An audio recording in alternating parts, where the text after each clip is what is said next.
My name is Army Specialist Elliott Smith. I was crushed by a heavy combat vehicle while serving in Iraq, which resulted in the loss of my right leg.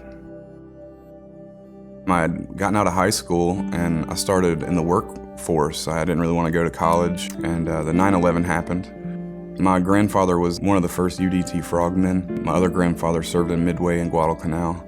And I think me joining the military was just a culmination of all of that. And when I joined, after maybe the second or third week of basic training, I realized I was right where I was supposed to be. I loved it, and I was in it 110%. I'm not focused on me, I'm focused on the guy to my left and my right, and that they're focused on me.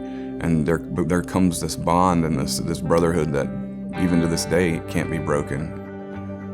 It was Mother's Day of 2005. I was on a checkpoint.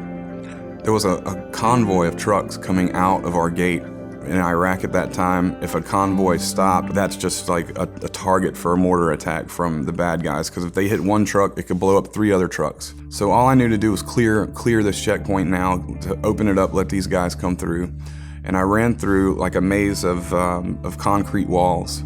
I find myself cornered in this 90-degree corner with an enormous heavy equipment truck. So I went to jump, and of course the trailer and a part of the tank caught my pants and my foot and just ran into the wall with me in between it and grinded it right off, you know.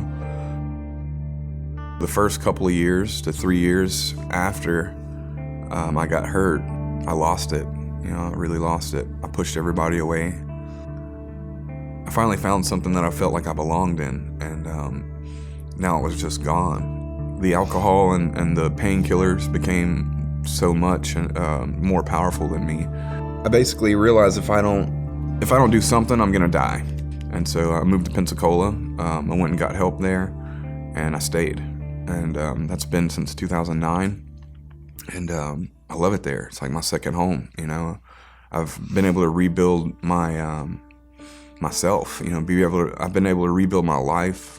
I've just immersed myself into the veteran community and the, you know, recovering addict community.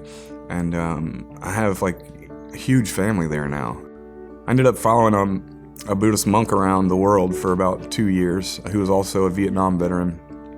And I learned a lot about how to just sit still with how I'm feeling, and just sit still with, you know, reactions, and not just act on my first impulse, or not just act on the anger that was inside of me and the confusion about the war and about, you know, how it had changed me, but rather find a way to live with all of that in a way that wasn't destructive to myself or somebody else. And the only way that I've found to do that is to give back. That's the only way that I can use my past for a better future for someone else. The place that we just moved into, you know, you walk up to it and it's like 7 stairs to get to the front door. The hallways are constricted, very constricted. So if there are times I need to be in my wheelchair, there's no wheeling around the house. And there's really no words to express how big of a blessing a home from Homes for Our Troops would be. I would look forward to, you know, wider doors, wider hallways, less corners.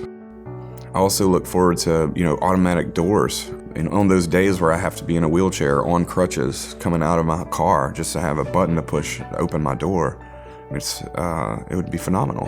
One of my favorite features as well is the American flag in the front yard. To be reminded every morning to put it up, and reminded every night to take it down, and just that for me keeps me connected to where I come from, and keeps me connected to my other veteran buddies, my brothers to my left and my right, my brothers and sisters. I want to be an orthotist and prosthetist, build legs for children maybe, you know, or just really anyone who ends up with an amputation or physical disability that I can build their equipment for. And, you know, as a full-time student, keeping up with bills and keeping up with the house, it takes so much out of you. And I would rather be more involved in my community, giving back and being part of community events and community outreach. So having a home built by Homes for Our Troops would free my time up to be able to do things like that, to be able to invite other veterans who have disabilities to my house and even have my house accessible to them. Homes for Our Troops is like a family.